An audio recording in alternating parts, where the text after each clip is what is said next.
ما حدش فينا كان موجود في البوستر، هو ممثل واحد اللي كان موجود.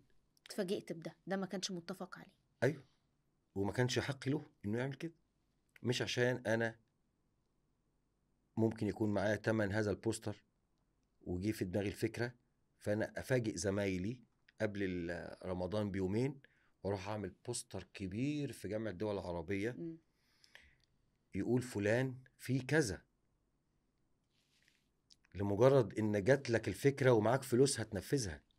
والغي زمايلي اللي تعبوا معايا. بالظبط. لا ده مش حلال، ده مش حلال. فانا اعتقدت ان الشركه هي اللي عاملاه، فقلت ليه يحصل ده؟ كلمت المنتج ونزلته من بيته الساعه 6 الصبح عشان يشوف البوستر معايا، عشان اقدر اعرف اذا كان صاحبي المنتج ده خني وعمل ده ولا لا، واحنا فين من ده. قال لك لا مش عارف. لا، ما قال لي ما عملتوش، وحلف على مصحف انه ما عملوش، وفي النهايه اكتشفنا انه ده تم تنفيذه من خلال الزميل.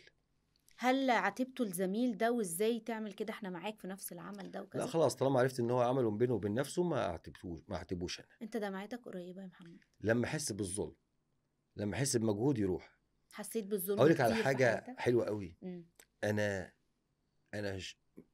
من احلى الحاجات اللي حصلت في حكيم باشا اني اتفرجت على التتر، كنت مستني اشوف اسمي فين على التتر. اي ممثل بيبقى نفسه ان هو مظبوط.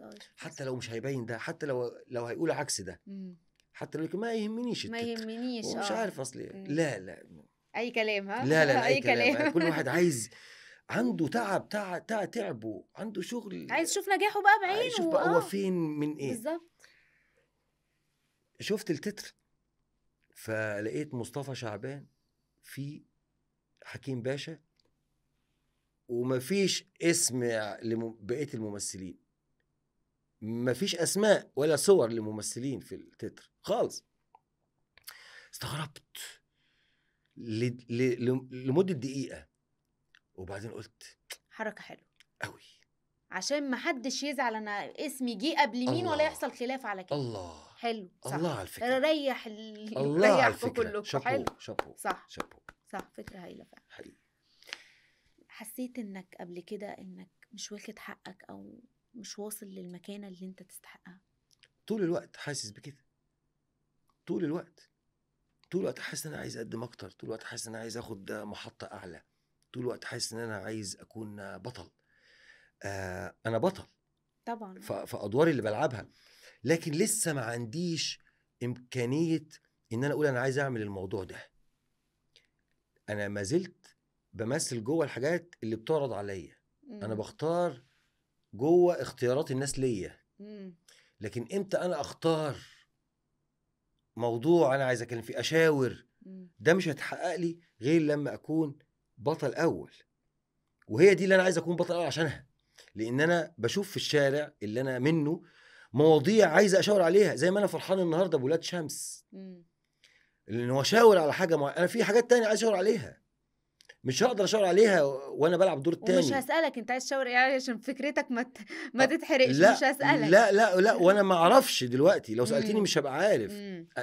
لان هقول لك كتير، عندك حاجات كتير عايز حاجات تشاور كتير عليها. مصر مليانه، خش كل عماره قصص كل شقه فيها فيلم لوحده. صح. فانا عايز اعمل ده وده وده وده وده وده، عايز اعمل كل الحاجات عشان اطرح مواضيع ومشاكل الناس للناس اللي يقدروا يحلوها بقى، ان كان يقدروا يحلوها. من اول اللقاء وانا متعوده معاك على الصراحه. ايوه. هسألك سؤال وتجاوبني عليه بصراحه. اتفضلي. اتحاربت من زملاء ليك؟ والله ما فاكر. عارف اللي هو انا بحاربك، انا يعني اللي هو حركات كده ايه، الغل والنفسنه والحقد. لا يعني اقول لك المثل اللي انت قلتيه دوت، الموضوع اللي قلتيه بتاع البوستر دوت، انا حسيت جات لك الشك كده في البدايه. يعني انا اتضايقت بصراحه، منه، مش من حقك، فده انت بتعلي نفسك علينا. انت شايف نفسك في حته تانية غيرنا، فانت كده شريت عليا، انت كده شريت عليا. ولكن يمكرون ويمكر الله والله خير الماكرين. ننجح احنا في المسلسل ده والناس تفتكرنا باسمنا لغايه دلوقتي، مم. ونبقى سبب من اسباب نجاح المسلسل دوت. واي حد عنده من جواه ضغينه بترجع له هو، طبعا بتيجي اول عليه. واحد بيدوق منها هو. ايوه صحيح. ايوه. طب خليني اقول لك، لو النجم ده جه وعرض عليك انك تشتغل معاه مرة تانية، اللي حط صورته في البوستر لوحده، لا مش هلعب، لا، المؤمن لا يلدغ من جحر مرتين. مش هتعمل كده لا ما تاني؟ اعملش انا كده تاني.